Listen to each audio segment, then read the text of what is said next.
জাতি ভবিষ্যৎ দেশ ও জাতি সেবাই হবে, দেশ ও জাতি সেবাই হবে আমাদের জীবনে শপথ। শিক্ষা, নৈতিকতা, মানবতা, দেশপ্রেম আমাদের চলার নীতি, আমাদের চলার নীতি।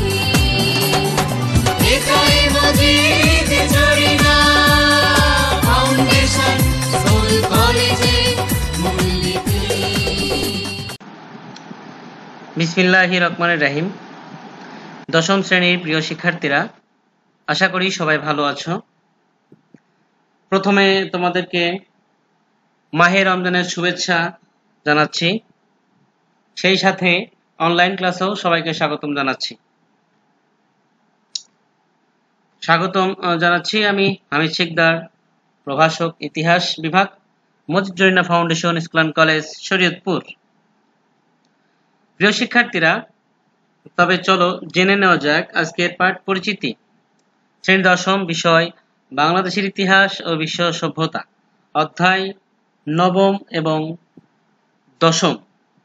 অর্থাৎ প্রিয় শিক্ষার্থীরা, তোমরা জানো যে তোমাদের পহেলা জুন থেকে শুরু হতে যাচ্ছে পিপিটি 1 পরীক্ষা, অর্থাৎ জুন মাসের মাঝামাঝি সপ্তাহে শুরু হবে। তো এই জন্য তারই ধারাবাহিকতায় আমরা ক্লাস নিচ্ছি। তোমরা জানো যে সিলেবাস যদিও দেওয়া হবে, সিলেবাস আমি বলে দিচ্ছি। সিলেবাস হচ্ছে তোমার 7, 8, 9, 10, 11, 12 এই কয়টা অধ্যায়। তো আমরা ইতিমধ্যে তোমাদেরকে ক্লাসে নিয়েছি। আমি এমসিকিউ ক্লাসের উপরে ক্লাস নিব, যদিও এর আগে তোমাদেরকে অষ্টম অধ্যায় পর্যন্ত এমসিকিউ ক্লাস নিয়েছি।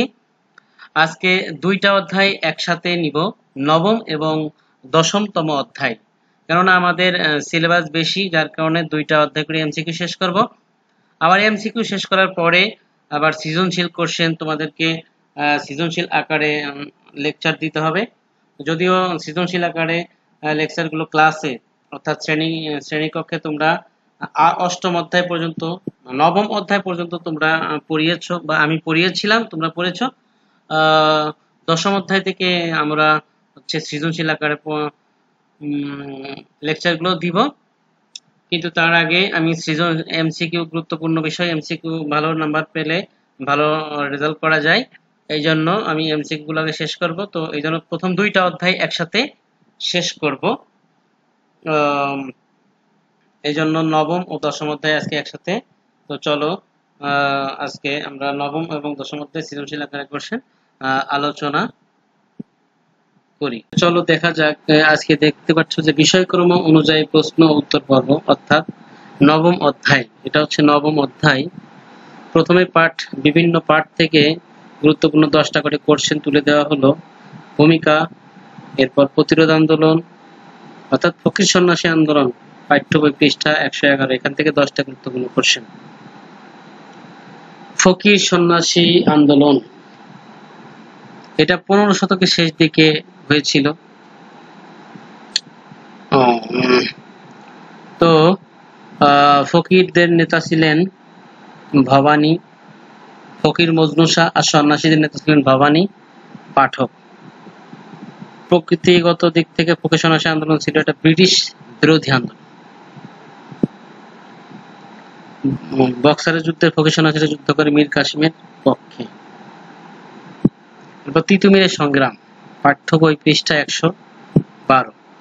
তিতুমিরের জন্ম 24 পরগনা জেলায়। ওহাবী আন্দোলন সংগঠিত হয়েছিল তিতুমিরের নেতৃত্বে। তিতুমির হজ পালন করে ফিরে আসেন 1827 সালে। নারকেলবাড়িয়ায় বাঁশের কেল্লা 1831 সালে প্রতিষ্ঠা করা হয় তিতুমিরের বাঁশের কেল্লা। আর লাঠিয়াল বাহিনীর প্রধান ছিলেন গোলাম মাসুম। নীল বিদ্রোহ, পাঠ্য পৃষ্ঠা নং পাঠ্য বইয়ের 113। উপমহাদেশে ইংরেজদের বাণিজ্যিক ফসল ছিল নীল।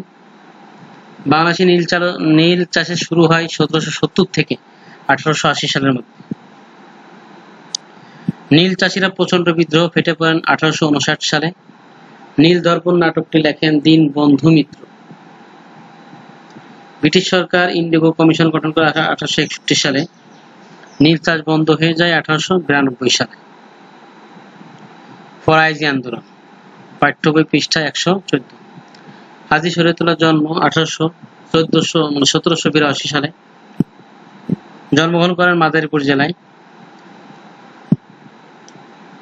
হাজী শরীয়তুল্লাহ মৃত্যুবরণ করেন 1840 সালে। এরপর ফরাজি আন্দোলনের দায়িত্ব গ্রহণ করেন তার পুত্র দুদু মিয়া। দুদু মিয়া জন্মগ্রহণ করেন 1819 সালে। এরপরে নবজাগরণ ও সংস্কার আন্দোলন, নবজাগরণ রাজা রামমোহন রায়। পাঠ্য বই পৃষ্ঠা 116 ও 117। 19 শতকে আধুনিক শিক্ষার ভাবধারা প্রসারে উল্লেখযোগ্য ভূমিকা সক্ষম করেছিল ছাপাখানা। রাজা রামমোহন রায় জন্মগ্রহণ করেন 1774 সালে। ভারতের প্রথম আধুনিক পুরুষ বলা হয় রাজা রামমোহন রায়কে। রামমোহনকে রাজা উপাধি দিয়েছিল দ্বিতীয় সম্রাট আকবর। ব্রাহ্ম সমাজ প্রতিষ্ঠা করেন 1828 সালে রাজা রামমোহন রায়। আর অ্যাংলো হিন্দু কলেজ প্রতিষ্ঠা করেন 1822 সালে। তিনি মৃত্যুবরণ করেন 1833 সালে। Henry Louis Derozio, young Bengal movement. পাঠ্য বই পৃষ্ঠা 118। হেনরি লুই ডিরোজিও জন্মগ্রহণ করেন কলকাতায়। জন্মগ্রহণ করেন 1809 সালে। ভারতে ইয়াং বেঙ্গল আন্দোলনের প্রবক্তা ছিলেন Henry Louis Derozio. East India পত্রিকার প্রকাশক ছিলেন হেনরি লুই ডিরোজিও। তিনি মৃত্যুবরণ করেন 1831 সালে। মাত্র 23 বছর বয়সে হেনরি লুই ডিরোজিও মৃত্যুবরণ করেন। ঈশ্বরচন্দ্র বিদ্যাসাগর, এর পরে ঈশ্বরচন্দ্র বিদ্যাসাগর, পাঠ্য বই পৃষ্ঠা 119। প্রাচীন ভারতীয় ঋষিদের মতো প্রজ্ঞা ছিল ঈশ্বরচন্দ্র বিদ্যাসাগর। তিনি জন্মগ্রহণ করেন 1820 সালে, মেদিনীপুর জেলা। বাংলা গদ্য সাহিত্যের জনক বলা হয় ঈশ্বরচন্দ্র বিদ্যাসাগরকে। তার প্রচেষ্টায় হিন্দু বিধবা বিবাহ আইন পাস হয় 1856 সালে। তিনি 35টি বালিকা বিদ্যালয় স্থাপন করেন এবং মৃত্যুবরণ করেন 1891 সালে। হাজী মোহাম্মদ মহসিন। হাজী মোহাম্মদ মহসিন জন্মগ্রহণ করেন 1732 সালে হুগলি জেলায়। তার পিতার নাম মোহাম্মদ ফয়জুল্লাহ। তিনি সাধারণ জীবনযাপন করতেন। দানশীলতার জন্য তিনি ইতিহাসে অমর হয়ে আছেন। তিনি 1803 সালে মারা যান এবং হুগলি মহসিন ফান্ড প্রতিষ্ঠা করা হয় 1836 সালে। তিনি মৃত্যুবরণ করেন 1812 সালে। আর হাজী মোহাম্মদ মহসিনের বোন মারা যায় 1803 সালে। এরপরে নওয়াব আব্দুল লতিফ, পাঠ্য বই 121 পৃষ্ঠা। নওয়াব আব্দুল লতিফ জন্মগ্রহণ করেন ফরিদপুর জেলায় 1828 সালে। তিনি কলকাতায় প্রেসিডেন্সি ম্যাজিস্ট্রেট হন 1877 সালে। সরকারি চাকরি থেকে অবসর নেন 1884 সালে এবং প্রেসিডেন্সি কলেজ, তার প্রতিষ্ঠায় হিন্দু কলেজকে প্রেসিডেন্সি কলেজের নাম দেয়। মুসলিম সাহিত্য সমাজের প্রতিষ্ঠা নওয়াব আব্দুল লতিফ। মুসলিম সাহিত্য সমাজ এটা প্রতিষ্ঠিত হয় 1863 সালে। ইংলিশের নাম মোহামেডান লিটারারি সোসাইটি। নওয়াব আব্দুল লতিফের সারা জীবন কর্মের মূল উদ্দেশ্য ছিল তিনটি।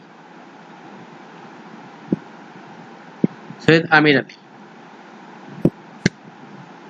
তিনি জন্মগ্রহণ করেন 1849 সালে হুগলি জেলায়। সেন্ট্রাল মোহামেডান অ্যাসোসিয়েশন গঠিত হয় 1877 সালে। দ্য স্পিরিট অফ ইসলাম এই বইটির লেখক কে? সৈয়দ আমির আলী, সৈয়দ মীর আমির আলী। আর একটা বই আছে a short history of the স্যারাসেন্স।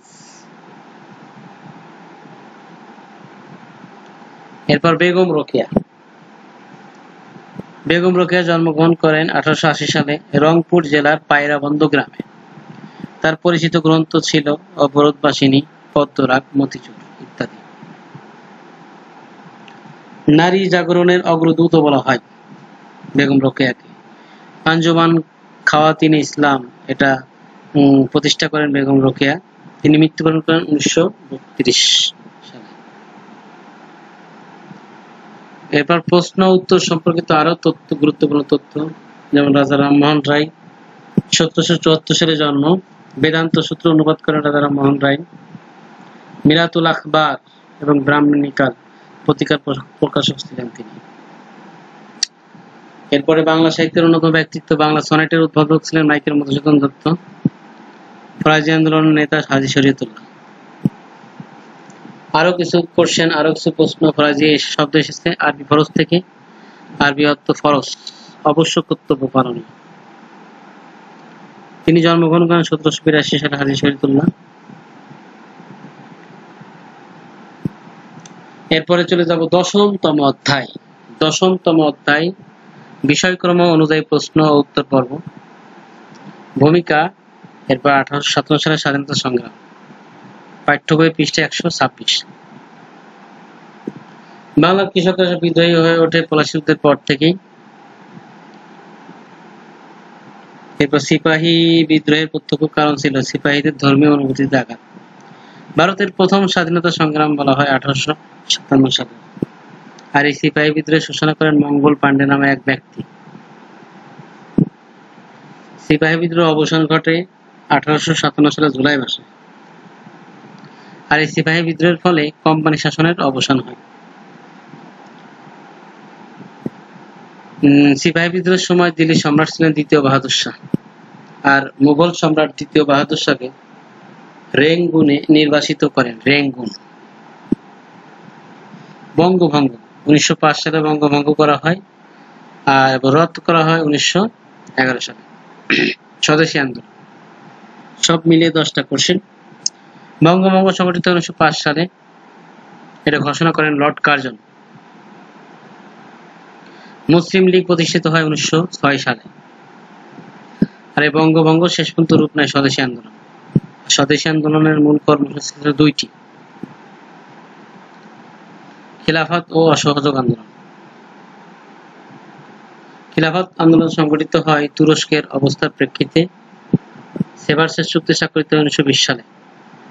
আর খিলাফত ইশতেহার প্রকাশ করা হয় 1920 সালে। মহাত্মা গান্ধী অসহযোগ আন্দোলনের ডাক দেন 1920 সালে। এরপরে 1919 সালে জালিয়ানওয়ালাবাগের হত্যাকাণ্ড হয়। রাওলাট আইন পাস হয় 1919 সালে এবং রবীন্দ্রনাথ ঠাকুর নাইট উপাধি বর্জন করেন 1919 সালে।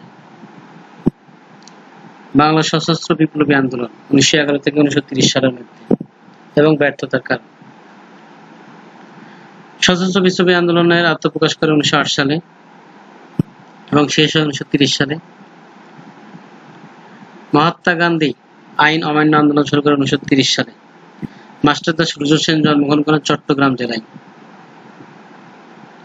চিটাগং রিপাবলিকান আর্মি গঠন করেন মাস্টারদা সূর্য সেন।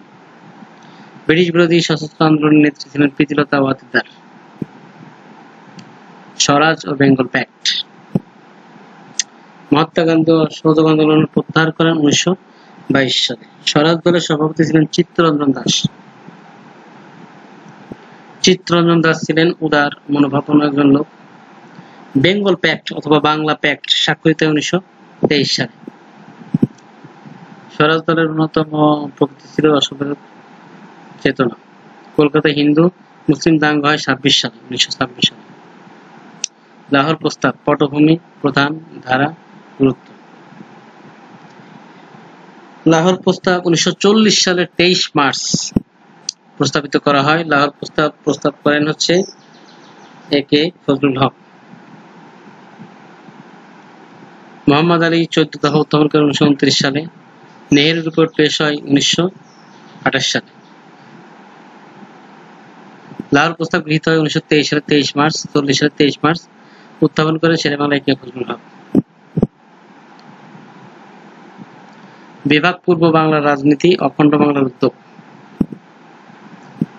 নিখিল বঙ্গ প্রজা সমিতি 1929 সালে 29 সালে গঠন করা হয়। 1937 সালে নির্বাচনে বাংলার মুখ্যমন্ত্রী হন একে ফজলুল হক। আর 46 সালে নির্বাচনে বাংলার মুখ্যমন্ত্রী হন হোসেন শহীদ সোহরাওয়ার্দী। যুক্ত বাংলার প্রস্তাব উত্থাপন করেন হোসেন শহীদ সোহরাওয়ার্দী। শরৎচন্দ্র বসু সোশ্যালিস্ট রিপাবলিক হিসেবে গড়ে তোলেন অখণ্ড বাংলাকে।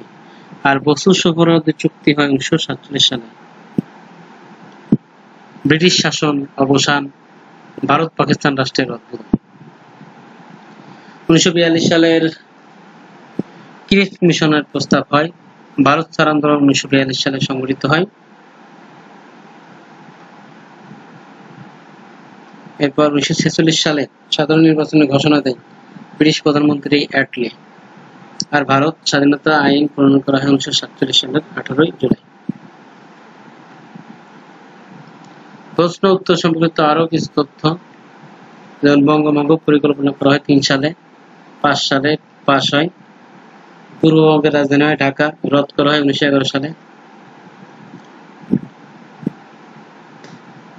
এরপরে মহাত্মা গান্ধী অসহযোগ আন্দোলনের ডাক দেন 1920 সালে।